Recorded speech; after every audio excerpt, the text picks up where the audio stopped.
Berdimuhammedow siliň täsirini agdamazdan gowuçy ekişiniň depkinini ýokurlandyrmagy tapşyrdy. Türkmenistanyň prezidenti Gurbanuly Berdimuhammedow 2-nji maýda video aragatnaşyk arkaly ministrler kabinetiniň nobatdaky sanly mejlisine geçirdi. TDH-nyň maglumatyna görä mejlisde ykdysadyýetiň dürli puwdaklaryny soňky 4 aýda bitirilen işleri garalypdyr. Mejlisiň dowamyny döwlet baş tutany owa hojalyk puwdagyna gödäwçilik edýän vice-premier Esenmurat Urazyeldiýew ýüzlenip, ýurtda alınıp barlayan gowuçy ekişiniň depkinini ýokurlandyrmak üçin zerur çäreler görmegi tapşyrdy diýip döwlet medeniýet habar berýär. Esenmurat Urazyeldiýew mejlise hasabat bilen eden çykyşyna şunlar welayetlerde gowuçy ekişini üstünlükli tamamlamak üçin ähli zerur çäreleriň görülýändigini aýtdy. Türkmenistanyň köpçüliklerin gowuçy ekmek işlerini Ahal, Balkan, Lewap we Mar vilayetleriniň paýtaşlary 23-nji martda, Daşoğlu vilayatynyň daýhanlary biraz geç 27-nji martda girişipdiler.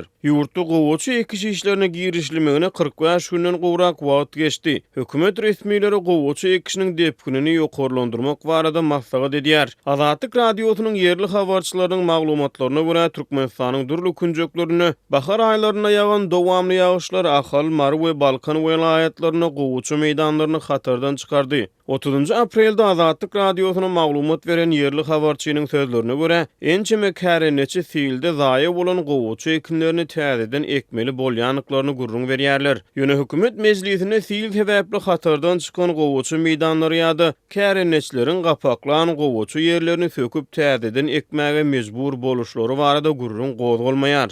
Türkmen prezidenti soňky geçirýän hökümet maslahatlaryna ýyly-ýylyna ýurtda gowuçy ekişiniň barşy bilen gyzyklandy. Şeýle-de ýygnaklaryň dowamyny buğday oragyna taýýarlyk işleriniň ähmiýetini agdady. Bahar aýlaryna Türkmenistanyň dürli künjeklerine gelen güýçli fiil yerli ilatyň gündelik durmuşyna yerlerde ekrançylyga oňaýsyz täsir etdi. Martyň ilkinji 10 günlüğünde ýurdun günorta gün watar çägine dören durnuksyz howa şertleri güýçli fiilin gelmegine getirdi. Aprel aýynyň ortalaryna çenli wagtaly ýurdun dürli künjegine dowamly ýagyşlaryň ýagmagy dowam etdi. 13 aprelde Ahal we Mar vilayetlerine de güýçli fiil geldi. Yerli habarçylar bilen söhbetdeş bolýan ýaşaýjylar owa hojalyk ekinleriniň fiilden ejer çekendigini gurrun berdiler. 19 aprelde Türkmenistanyň Kronikasy neşri hem ýurdun gün ortasyna ýagan ýagyşlaryň owa hojalyk ekinlerine zarwa urandygyny habar berdi. 19 aprelde geçiren iş maslahatyna Türkmenistanyň prezidenti bu ýylky ygarly howany tasdiklap, onuň ýol açan yaramaz täsirini agdamazdan ýagyşyň meýdan otlarynyň bol bolmagyna getirendigini aýtdy. Şu ýyl Türkmenistanyň gowuçy ekmek üçin 550 000 hektar ýer taýýarlanyp, ondan 1 milyon 50 000 tonna hasyl ýygynamak gözeňinde tutulýar.